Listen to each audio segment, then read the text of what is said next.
Good evening, everyone. So tonight we had planned to discuss opening up athletics and activities for Radnor School District. We had separated that out of our discussion from the 28th and set this date to discuss athletics. Very symbolic of what the world that we've been living in and the reality we've all been in with everything changing. If our community isn't aware that today Governor Wolf recommended that high school sports, that sports beyond just high school sports, but that recommended that athletics don't continue and that we don't resume athletics until January 1st was Governor Wolf's recommendation. Now it's a recommendation from our governor. So certainly that changes what we had on the agenda for tonight and our plans for this evening.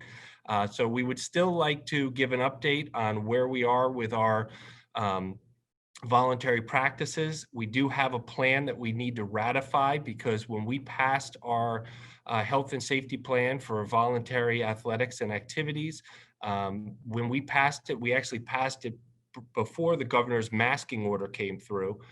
When that masking order came through, we then required all of our athletes and activities to be wearing masks at all times, and we adjusted that plan. So we do need as a board to ratify that plan. So we'll leave that on the agenda. We also have an opportunity tonight to hear from Mrs. Kevgis, the high school principal, and Mr. Friel, our athletic director, and Mr. Bechtold about how those voluntary practices have been going. So we'll have an update on that as well. As to our plan to talk about athletics and sports, we're not in a place we'll certainly share what we were going to discuss. And so we have an opportunity for the board to hear what our recommendation and where we were leaning towards heading.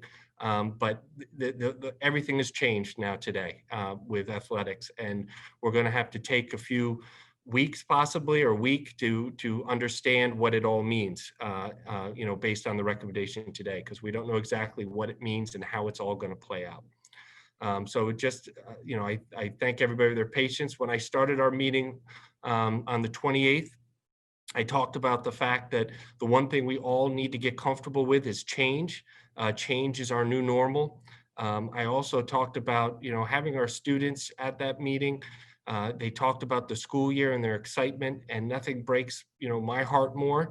Nothing, concerns me more is the reality that this school year is not going to be the same, and that this school year, and I think it's the entire year, we are going to be dealing with and responding to what is happening with COVID and what's happening within our community. So I appreciate the patience of our community and the board and everyone as we continue to respond to that. I also want to just let everybody know that we're going to plan to have a board meeting next Tuesday night. So we're going to advertise to have another special board meeting Tuesday night, this coming Tuesday night, and we'd like to discuss two things at that meeting. One topic I'd like to discuss with the board is just what's happening in our community. We approved phases, and we said that when we approved those phases that we would continue to reevaluate. And this is just what we're going to be doing for the next few weeks. We're going to continue to reevaluate and look at where we are and what are the conditions that are happening in both our township and also in our county. And I'm sure parents and board members are following what's happening in neighboring school districts. We're watching that closely as well. So we'd like to have a meeting Tuesday night to just further our discussion. Our goal is still, and we want to have our kids back, but we want to do that in as safely as we can. And we want to make sure we're adhering to all the guidance.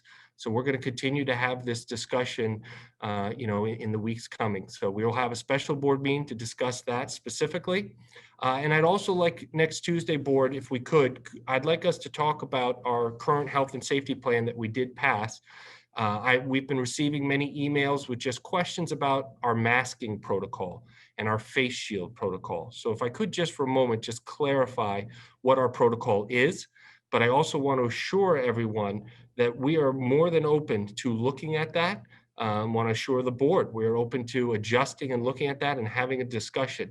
As much as we make decisions, and we've got to move forward with those decisions that we make as new information is learned, there's nothing wrong with reevaluating and discussing. So we will look at that on Tuesday as well, that masking plan. The piece that we've received some concerns is that we are allowing students, when seated at a desk and they are 6 feet away from anyone, 6 feet or greater, we are allowing students to remove their face mask, so which they are required to have at all times.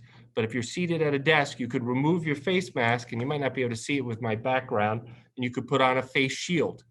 Uh, we developed this plan based on talking to doctors and looking at what was educationally sound, looking at what we could do. Let me change my video setting here. So the face shield could go on when a student is sitting at their desk and they're 6 feet or more away from everyone. The CDC guidelines states that the face shield is not as good as the mask for under 6 feet. So we are following the CDC guideline because we're requiring a mask up to 6 feet.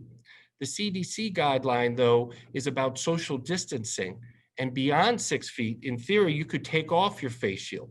And the CDC talks about in their guidelines the challenges of kindergartners, first grade, second graders wearing masks all day long, the inability to see and read facial expression when somebody's wearing a mask and they're sitting in front of you in your classroom.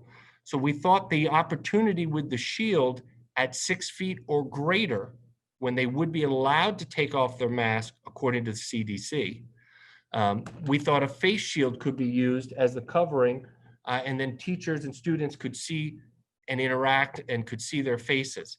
We're receiving a lot of concerns that people would rather see us just require masks all the time, even at a desk when we get to 8 feet, 9 feet, 10 feet, whatever the distance is. And that is a discussion we are certainly open to having. So board, if you'd be okay, we could have that discussion Tuesday night and look at whether or not we want to make any kind of amend our plan in that way. We have asked our families to make a decision on whether or not you want to start the year in our cyber or remote program 100% within it. And we've asked that deadline for this Friday, and we really would like to stick to that so we can try to understand our numbers.